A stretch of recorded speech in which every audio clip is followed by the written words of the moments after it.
Hey guys! I have been obsessed with the FNAF lore for a long time now. Not only do I love scary games, but the whole mystery of this particular game has had me enthralled. Who's the purple guy? Why do these animatronics seem sentient and violent to boot? Who's phone guy? How many murdered kids are there actually? Which animatronic represents which kid? I mean, the questions go on, and while there are some definitively known facts, there are still a lot of unknowns, just theories and ideas. I love this sort of thing. I have watched more videos on FNAF theory than probably anything else I watch on YouTube aside from maybe music. Eventually, I want to take a stab at my own theory, but that is going to take a lot of work and pages of notes that I have to piece together painstakingly. The problem being that every idea is somehow shot down by another fact. I was really into the story up until we were waiting to find out what was in the box. I took a break and forgot about it for a while after that. In that time, we got another game and a book. I was pretty intrigued at the idea of a book, and found that not only was there a book already out, but another was coming out within a week. It seemed like reading these books was going to be a necessity to trying to understand the whole story, and so I ordered both of them.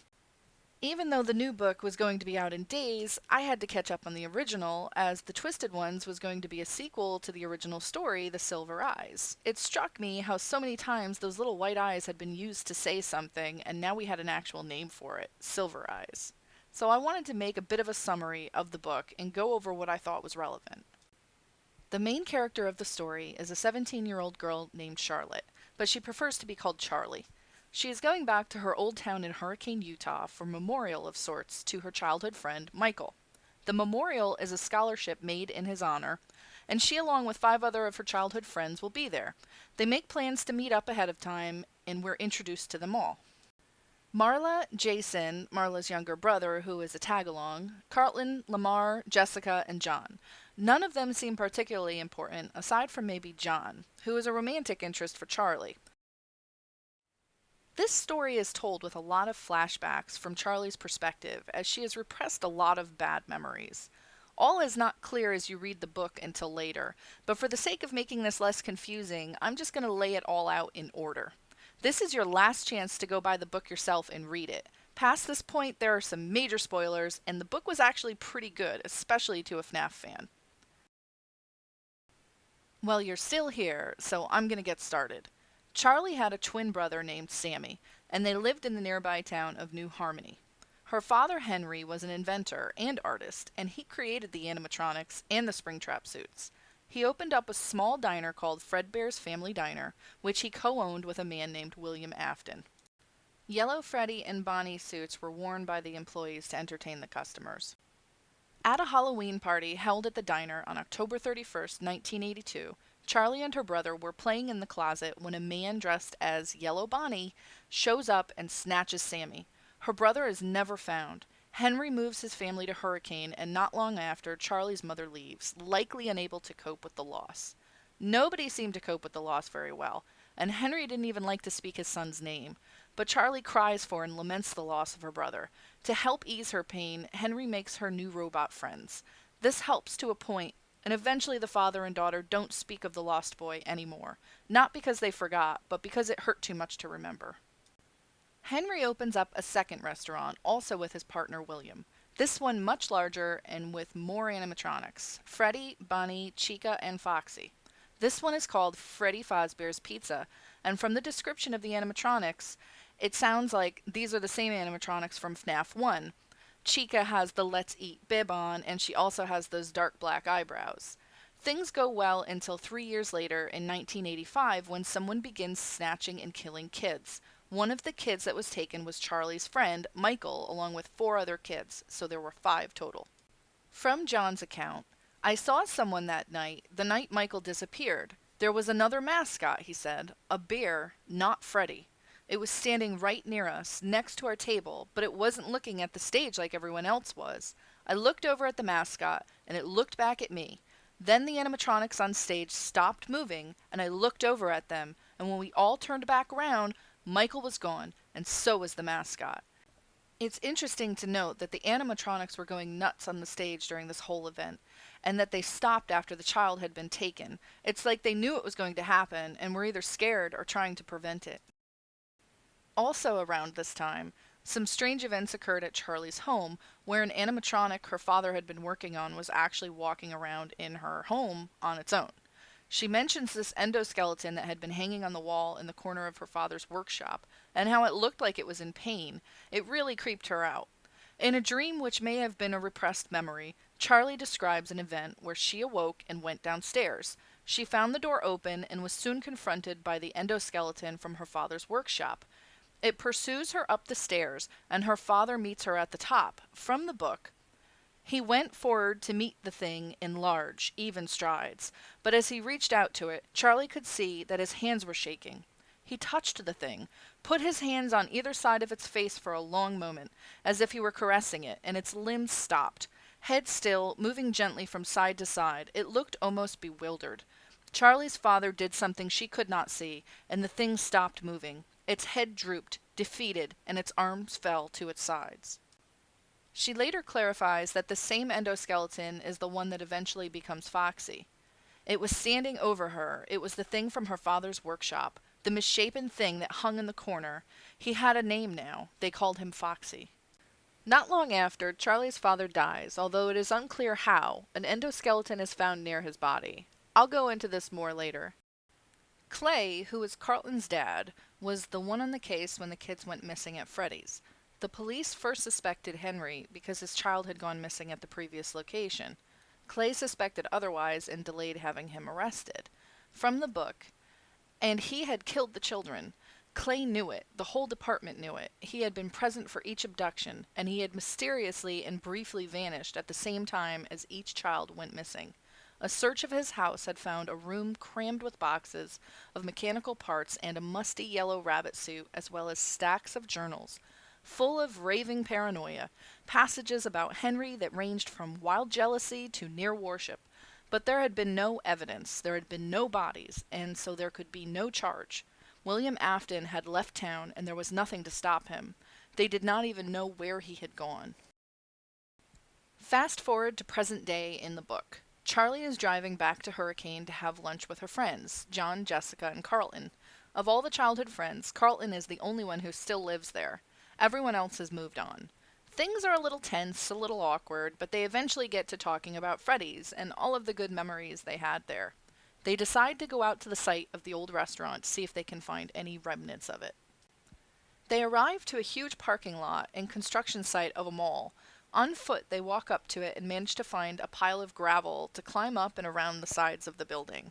The place is empty, as it seemed to have been half-built and abandoned, but there is still the outline of a building, empty shelves of stores. At some point inside the mall, they notice a flashlight, like there's a security guard in there, but he seems to walk off and not really see them. Jessica notices that there is a wall where another store should be, and so they walk all around it until they eventually find the wall of Freddy's. They know so because, as they had joked around earlier, they had written, "Carlton smells like feet" on it. They find a large metal shelf against the wall, and upon moving it, they find the old door to Freddy's was hidden behind it.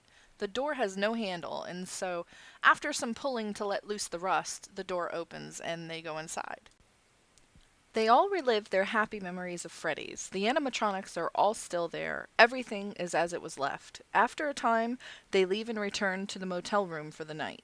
The next day, Marla, her brother Jason, and Lamar arrive. They all catch up and head over to the ceremony at the school for their friend Michael. It's a difficult event as Michael's parents are there and the whole thing is very emotional for everyone. They opt to leave early, and after hearing about how the group went to Freddy's, Marla declares they have to go again so she can see it too. They all head over to the mall together and make their way inside. They have another run-in with the guard, but this time it's much closer, as Jason lags behind and claims the light actually flashed on him.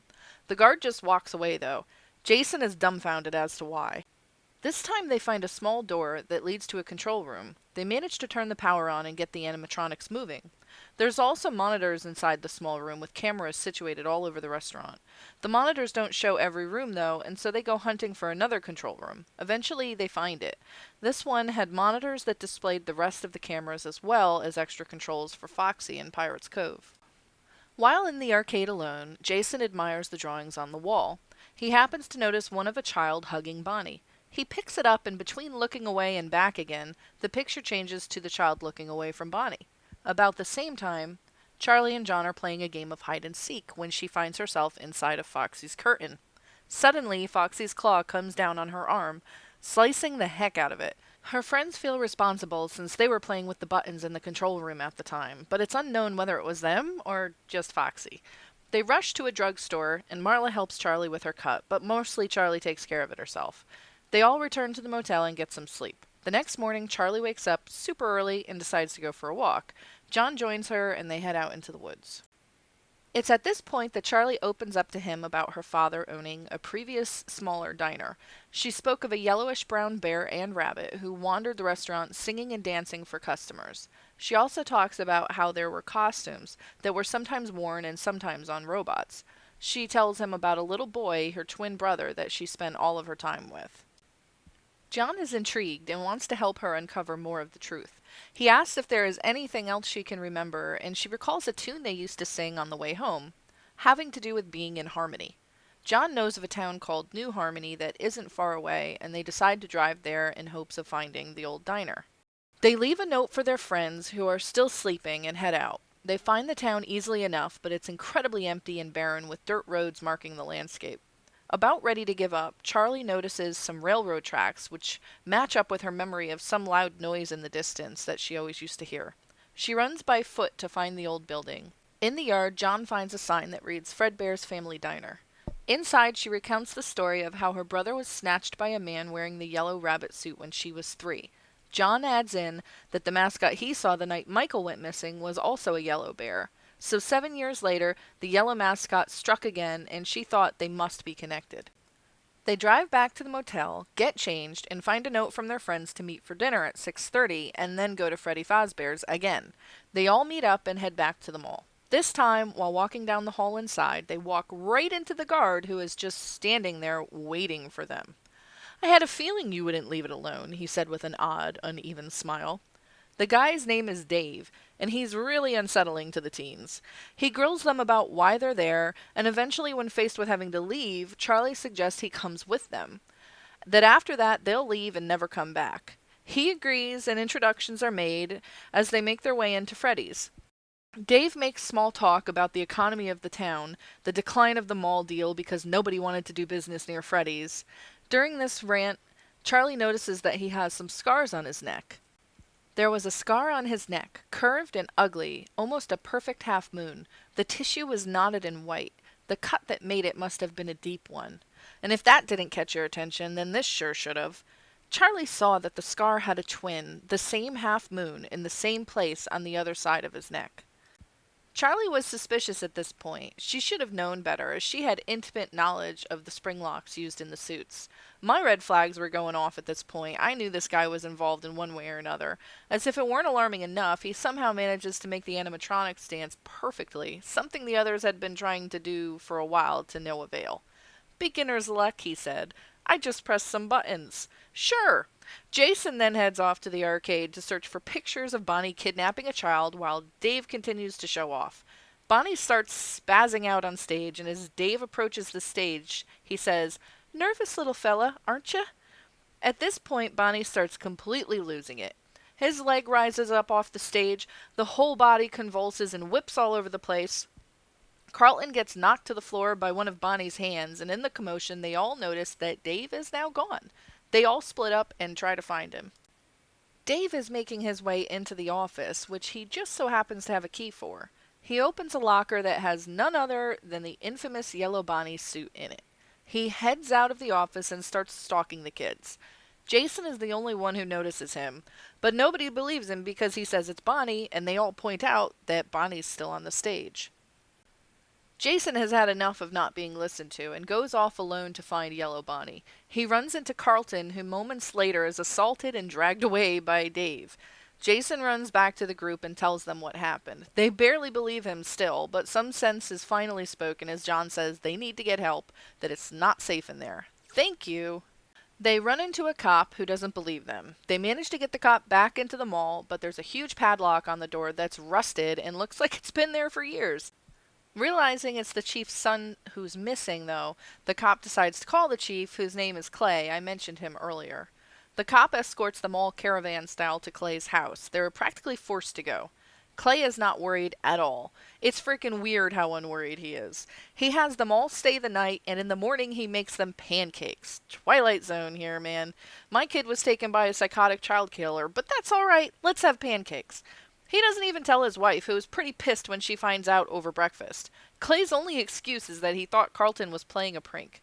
Finally realizing there may be a problem, he sends the same officer out to check them all again. When the officer gets to the door of Freddy's, it's open, and the chains are hanging loosely. Dave kills the cop with a knife and shoves his body in the corner of the restaurant somewhere. In the meantime, Charlie and John go to her old house to play Nancy Drew. In her father's room, she finds an old photo album with proof of her brother's existence. She recounts the story of her father's death to John, and as she's going through some papers, a photo drops out. It's a photo of her father in the yellow Freddy costume, as well as a yellow Bonnie next to him. They need to know who the guy in the Bonnie suit is, so they head to the library.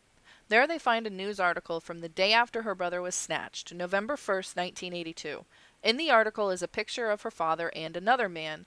It says that they're both co-owners. At that point, Marla bursts in screaming that Jason's gone missing. She suspects he went back to Freddy's to save Carlton. They all head back to Freddy's, only now the door has been soldered shut. They find a vent shaft that's far too small for any of them to fit into, with Jason's footprints below it. Charlie figures out another way in, the roof through a skylight. Inside, Dave has stuck Carlton into one of the Springtrap suit's torsos. One false move and snap, he's dead. Dave leaves at some point, and Carlton has a sort of conversation with a yellow Freddy suit with silver eyes. It's Michael's spirit, and it tells him the story of what happened. Charlie and crew all make it inside, the restaurant into a supply closet. They find Jason almost immediately in one of the control rooms, but as soon as they do, all hell breaks loose. Bonnie comes to life and sets his sights on Charlie, who narrowly avoids him. She finds Carlton and helps him out of the suit. He tells her that Dave had brought all of the missing children here and put them into the suits. The rest is absolute chaos as Dave shows up and Charlie knocks him out with a pipe. They spend hours running from the animatronics with no way out as they can't leave the same way they came in. They're all cooped up for a day or so with a brief reprieve when the daytime arrives. The animatronics are calm during the day, but not at night. They wake up Dave and grill him for answers about how to get out. He won't even talk until they put the yellow Bonnie head on him, and even then he doesn't give any helpful information. He's pretty crazy and talks about how the animatronic kids are at home with him. He says they'll kill them because they're all adults, while he's safe in the suit. They leave him tied up and keep trying to find a way out. Meanwhile, Clay is realizing he was a total idiot about this whole mess as his officer is still not back. He pulls out the file for William Afton, who was their prime suspect for the disappearances years ago. He looks through the background checks and finds an application for Dave Miller, who, while slimmer, is obviously William. He takes off like lightning when he realizes the check was done for a guard job at the mall. Back in Freddy's, Dave has locked the kids out of the office, the only safe place in the restaurant. He thinks himself clever, but Bonnie was in there waiting for him. Everyone hears him scream, and they continue to try their best to avoid the rest of the animatronics. Just when it seems they're all going to be killed, Michael shows up in the yellow Freddy suit. All the animals stop in their tracks as the friends all circle Michael in a moment of reverie. Suddenly the walls start to shake, and Clay, armed with a sledgehammer, breaks through the door to rescue them. As they're leaving, Dave shows up again in the yellow Bonnie suit. He must have managed to get into it before Bonnie could rip him a new one. He refuses to let Charlie leave and wraps his hands around her neck. She manages to reach into the head of the suit and set off the spring locks. They all set off in tandem and completely shatter Dave's body. The animatronics all gather up the body and drag it away. Everyone leaves Freddy's and goes their separate ways. John accompanies Charlie to her father and brother's graves, and the book ends with a happy memory of Charlie and her father. Now, after finishing the book, I still have some major questions, and it feels like a lot of these subjects were left vague on purpose. First big thing that sticks out to me is what happened to Charlie's father. In a flashback, Charlie talks about when her father died to John. Her aunt had come to pick her up at school. She brought the young girl back to the house and told her not to look. She planned to pack her belongings and leave. Charlie did look, though, and this is what she recounts. It was one of his creatures, one she had never seen, and it was facing the stairs. Its head was bowed a little so that the back of its skull was open, the circuits exposed. The limbs and joints lay bare, a skeleton of naked metal strung with twisting wires. In its hand, almost as an afterthought, was the knife. Charlie saw the knife, the whole thing snapped into focus. She knew what the thing was, and she knew what it had been built for.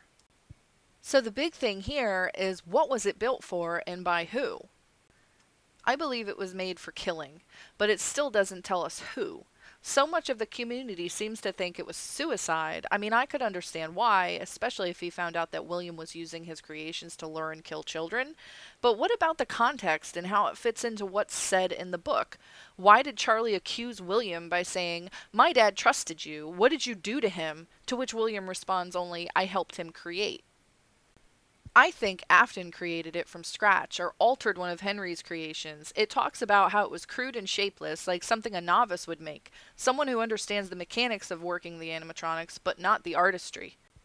She could see its face, if it could be called a face. Its features were scarcely formed, crude and shapeless. Its blind eyes were only raised bumps like the eyes of a statue.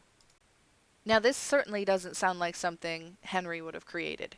There's also the issue of the knife. In the flashback, Charlie specifically remembers the robot having a knife, and when Afton kills the cop, he uses a knife. It specifically states that he used the knife proficiently, even for someone using a rabbit's paw.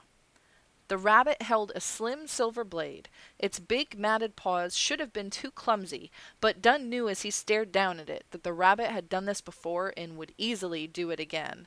I feel like the knife is a symbol for Afton, the clue that ties him to all of the murders.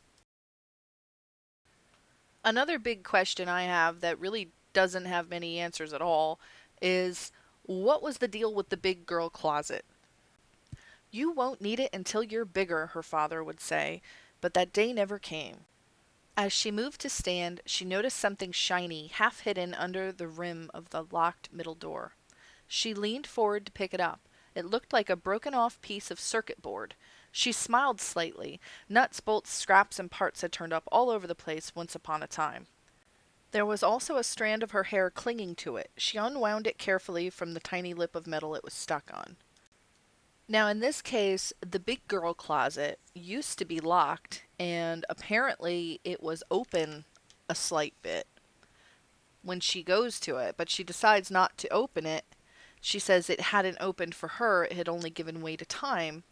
And she notices the circuit board under the locked closet, and she pulls it out. So it's very strange to me. I have no idea what this is supposed to mean. And, a lot of people speculate that maybe she's an animatronic.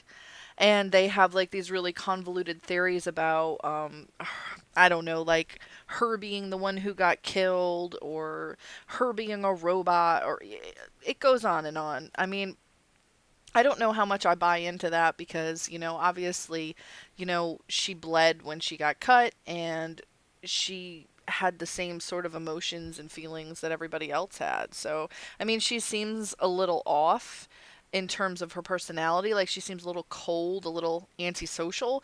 But I mean, if you had that kind of crap happen to you in your life, you'd probably be like that too. Another question I have is, what was the deal with the Foxy endoskeleton?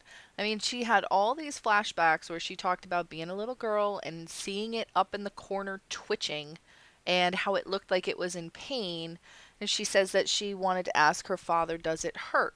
I mean, it's very odd, and then there's that other flashback where it actually um, comes into the house and goes up the stairs, and the father somehow shuts it down, and we know that ultimately he put that into Foxy, and it just makes me wonder what the deal was. Was there a problem with Foxy and he took the endoskeleton home? Or, was that endoskeleton just in his workshop for a really long time before it went into Foxy? It's strange, I mean, I don't really get what the whole correlation was there. Like, why was it necessary to talk about this? It just never was clear to me. I mean, if you guys have any idea, I'd love to know what you think, because it's just strange. You know, like, was this a point where, like, Afton had started messing with it? And maybe that's why it kept doing stuff? I mean, like, maybe, one of the bodies had already been put in there and it stops working or something, and then Henry takes it home to try and fix it. I mean, that's a possibility, but it's hard to know the exact timeline when, she's just talking in flashbacks. So that's about it for Silver Eyes, and I'm really hoping that the Twisted Ones offers up some answers to some of my questions that were left kind of open ended. So this video took me a lot longer than I thought it would. I got the book a couple weeks ago and have been working on it ever since. It sucks I'm so behind with getting to the Twisted Ones, but I've already started reading the book, so I'm on track at least. I wanted to thank Pinky Pills for giving me permission to use her awesome fan art. I really felt like she nailed Afton and his crazy self. The link to her DeviantArt is down below in the info, definitely check her out. That's it for now. Hopefully I'll have the Twisted Ones done in the next couple of weeks. If you liked the video, go ahead and subscribe. Thanks guys, see ya!